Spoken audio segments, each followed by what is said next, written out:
in that make her feel very worthless and exactly right. Right. I do something with my students. I teach a class in unconscious motivation, which I guess is not too surprising, in which case I focus on finding what the real motives are for behavior, generally a negative behavior, by looking at what the end results are. Mm-hmm. So, like for example, my students have one term paper that's due by a certain deadline, and it's pointed out the papers will not be accepted after that date. Before then, fine. After that date, no. And I alert them, if you wait until the last minute to do the paper, obviously you're going to mess it up. So therefore, what's your motive? And I try to encourage students who, despite all the warnings, wait until the last minute to come into therapy, because regardless of how much they say that they want to be successful, and consciously they do, on another level, they're working very hard to do themselves in. And obviously, even if they're smart, if they cannot change that behavior, they need some kind of professional help. So a lot of the time, the behavior itself, the negative habits, really act as a warning signal, and it's really nice to be able to have these students come in and advise them to go into therapy and find that over a period of time it works. And this is why I was especially interested in the behavior mind. Yeah, well, I mean, that's one of the advantages of that sort of approach, is those that genuinely can do it on their own, they can do it. Mm-hmm. And then those that are frustrated at the end, if it's a habit that they have, can see is really harmful to them, they can sort of see for themselves that they need more kind of intervention. Mm-hmm. By intervention, it also might mean self-investigation. Absolutely. You know, like when you say, well, I'll just give that up. Okay, that's it. If you only have the habit for a week and you only did it twice, it's very easy to stop. But what if it's tied in with a million other activities and needs and unspoken fears and wishes, and that they're all pushing on it to reappear. Mm-hmm. And the person says, I want to give it up. I know a lot of people like that. They're almost like sleepwalkers. Mm-hmm. That they end up doing nothing. That's the best they can do, is to do nothing, because they know if they do something, they'll do the habit. Well, so they just stop. And these habits, of course, can be in any shape or form. Like, there's a fellow I'd seen in the past who would get into a relationship that was very promising, and then what would happen is he would promise to call, and he'd forget to call. He'd make an appointment, he'd forget the appointment. And afterwards, he'd be so sorry and so apologetic. But the result always was that he undermined the relationship. And what had happened was that in his background, he had been made to believe, he had been taught to believe that he really didn't deserve to have a loving relationship. He had blamed himself, for example, for his father abandoning his mother. Why does he think that? His mother told him, you know, father left because of the kids, because of you. So because, I mean, maybe this is oversimplifying it, but in part because that's exactly what he thought. He felt, well, if I ruined her relationship, what right do I have a relationship of my own that works out? And this woman, she gained weight, but she wants to have a child, and she's at the wrong way to have a child. But maybe she doesn't really want to have a child. Maybe you'd have to say to her, listen, Sadie, you can lose that weight and not have a child. You know what I mean? Because she might have to go up to 60 pounds over or something to protect herself against this thing that she's not ready for and not committed to. Yeah, I think that we want to get back to this poor lady. She's been waiting patiently for our answer. Oh, we don't have to. And you know, she's just an example. I understand. She doesn't think so. She's important to her. She's important. I mean, you can't, you know. Yeah, right. Yeah. But she has a number of issues to contend with. I mean, she's married 3 years, and after all, marriage is one of the greatest stressors in life. So I wonder how many people read that in the book.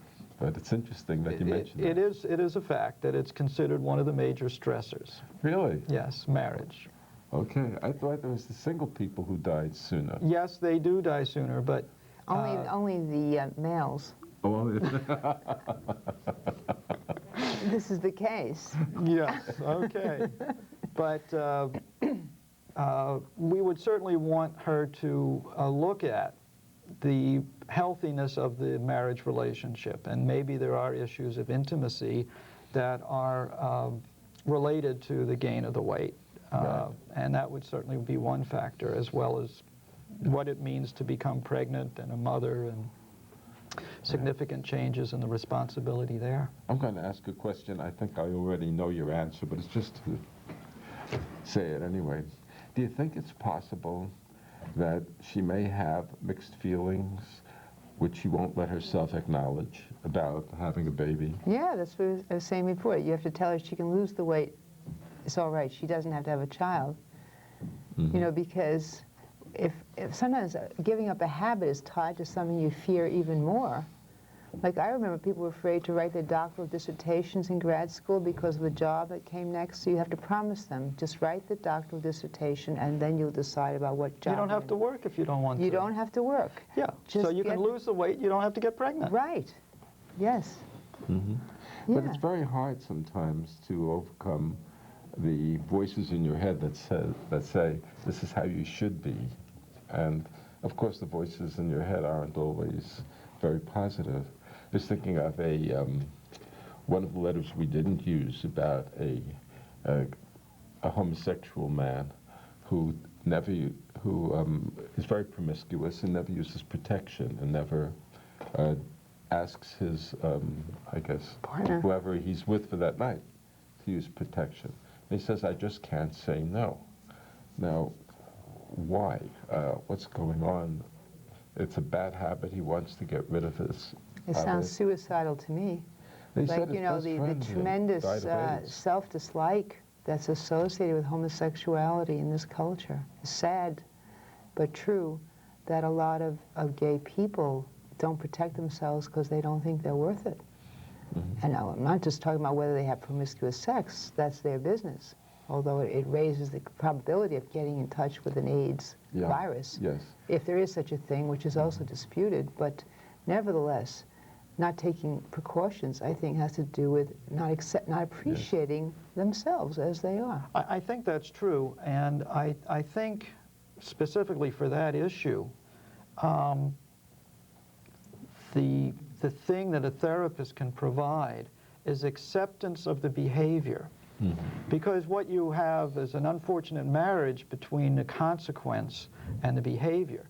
And there's a lot of action on the behavior. So there's a compulsion to engage in some of these activities, mm-hmm. but a tremendous self-loathing for indulging in them. So if we can play the role of letting them see that we're not judging the behavior, mm-hmm. and then we can probably find the motivations behind it. They might find some self-love, even though they're doing these behaviors that are questionable to some people. Well, and also, as we said earlier, perhaps it's your acceptance and the fact that if you mean something to him, it could begin to make him reconsider his own self-worth. Absolutely. That might I think that's a key in any kind of change. Yeah. There's that wonderful quote, you can start to change as soon as you accept yourself as you are, mm-hmm. which is a kind of a paradox, but I've always found that to be true. That if you accept your essential nature and love that part of yourself, then if you want to stop smoking or if you want to lose weight, then it's a matter of employing techniques. And also you're less identified with the smoker. You know, like if you find a love part, I am a lovable person, and this behavior then is not all of me, you know, because you start identifying with the behavior as if you were it and it is you, and you are only that, and you know, you're disgusting, you're reprehensible, you're a horror, you should stay away from people or something like that. Whereas here, you know, you're a decent person who has a problem. Yeah. Exactly. Very important point. That's why it's not good to call someone an addict or an alcoholic. They are a person who has this particular problem. And that helps create the balance, separate them out. Yeah, that makes a lot of sense to me. But I always thought that one of the most important elements in therapy, you know, when you're saying be who you are, is helping people discover who they really are, in contrast to who they were told they were, and or who they thought they were supposed to be. Yeah, there's a lot of, I was talking about this woman who can't give up the smoking. Every time that her family would say, don't do something, they'd say, you are. They always said, you are a. Or, you are a Right, terrible like this is something. all of who you are. Like Yeah, they never talk about that, this, you know, and focused also on some of the good points of the person. I have found in particular regarding women that often it's anger that is the part of themselves they can't accept.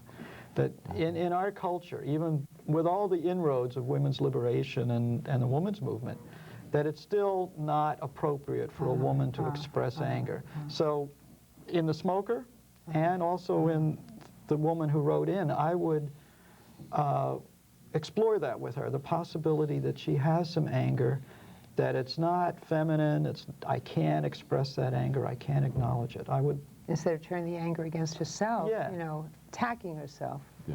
I think As it's a way, anger in versus anger out. Yeah. There are a lot of people I've had in my practice, perhaps you have too, whose parents made them feel like they were not individuals, but rather an extension of the parents. So if a child comes home from school with a bad grade, how could you do that? What are people going to think of us as parents, and so on? So they end up then cutting off their own nose to spite somebody else's face. They don't really see themselves first.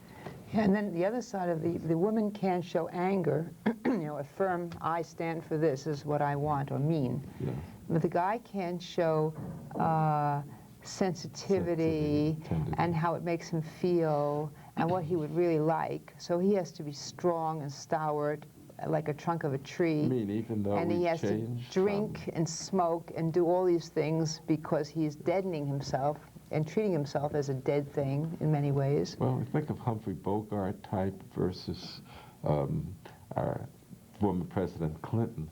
I mean, you can't imagine Humphrey Bogart ever crying, you know, and there seems to have been at least some kind of a shift in that respect, but maybe it hasn't gone very deep in our culture. Well, it's a big problem among the addicted people because, especially the men, the machismo, the masculine image that they feel they have to project. It's a very big problem, accepting the tender side of oneself as a man, no question. It has to be dealt with. And you find, and this is your specialization is alcohol anyway, right? Yeah. And you deal with these people all the time. Yes. Boy, and is it really that difficult for them to accept the tenderness part of them? Oh, tremendous. It's a tremendous struggle. I mean, they say that men in this culture, I don't know if in all cultures, they grow up very close to their mother, and then at a certain point they have to say, I'm not like her. I'm not at all like her. I'm like Dad. And there's a kind of a pushing away from that. Well, viewers, let's see, which camera? I always have to ask. Here's, perhaps we haven't solved all the issues regarding bad habits, but the panel today at least seems to have be very much in agreement that there are things that can be done to break bad habits, whether it be through behavior modification techniques, as Dan was talking about, or if the habits are more persistent and don't work with that kind of approach. Certainly psychotherapy is something that should be considered and can be successful. Nothing works all the time, but therapy often helps quite a bit. So if you have any questions or comments, please feel free to write to us at the address which is going to appear very shortly on your screen. And until next time then, for the panel, myself, Dr. Herb Robbins, thanks very much for sharing this time with us. So long for now.